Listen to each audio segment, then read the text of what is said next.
ষষ্ঠ শ্রেণীর শিক্ষার্থীরা, তোমাদের জন্য আমি সমাধানটিও নিয়ে আসার চেষ্টা করলাম। ক, তোমাদের তিনটা সমাধান করতে হবে। কয়ের সমাধানটা আমি এখানে দেওয়ার চেষ্টা করছি। তোমরা এভাবে উত্তর চাইলে দিতে পারো, আবার চেঞ্জ করতেও পারো। তোমাদের চেঞ্জ করার সুযোগ রয়েছে এখানে। আমি জাস্ট একটা নমুনা তুলে ধরলাম। উত্তরটাকে তোমরা এভাবে লিখতে পারো। দেখো, 1 নঙে তোমাদের প্রশ্ন ছিল বিদ্যালয়ের প্রাঙ্গণে কতগুলো গাছ লাগবে। তুমি আনুমানিক ধরে নিতে পারো 200টি গাছ আছে। দলগত কাজ 1। এখানে দ্বিতীয় কাজ হিসেবে ষষ্ঠ শ্রেণী তোমাদের শাখায় মোট শিক্ষার্থীর সংখ্যা কত ছিল তা বলা হয়েছে। এখানে তুমি তোমার যে শ্রেণীতে যতগুলো শিক্ষার্থী আছে ততগুলো শিক্ষার্থী দেবে। এখানে আমি ধরে নিলাম 220 জন আছে। আবার 3 নম্বর, বিদ্যালয় প্রাঙ্গণে আনুমানিক 20টি বড় গাছ আছে। কয়টি গাছ ছিল এই প্রশ্নটা ছিল। তুমি এখানে তুমি ধরে নিতে পারো তোমাদের বিদ্যালয়ের আঙ্গিনায় মোট বড় গাছ 20টি রয়েছে।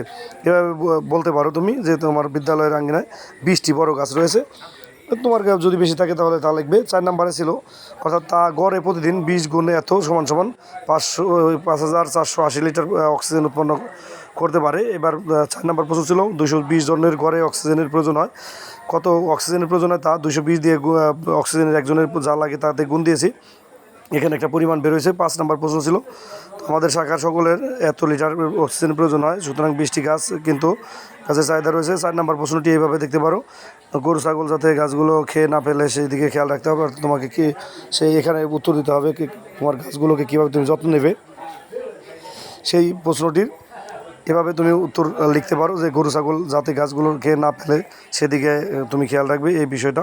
এবার একক কাজ দেখো, একক কাজ 1। একক কাজ 1 তোমাদের ছিল। একক কাজ 1-এ কিন্তু তোমাদের পরিবারের সদস্যদের নিয়ে যে অক্সিজেনের প্রয়োজন হয় সেই হিসাব নিকাশটা করতে হবে।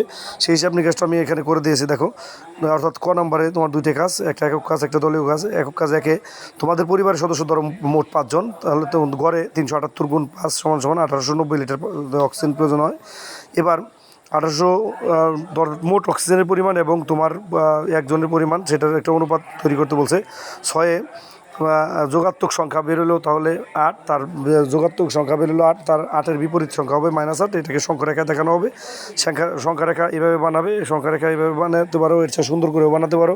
এভাবে বানিয়ে তুমি তোমার সংখ্যারেখায় তোমার ওই পূর্ণ সংখ্যাটাকে দেবে। ধন্যবাদ সকল।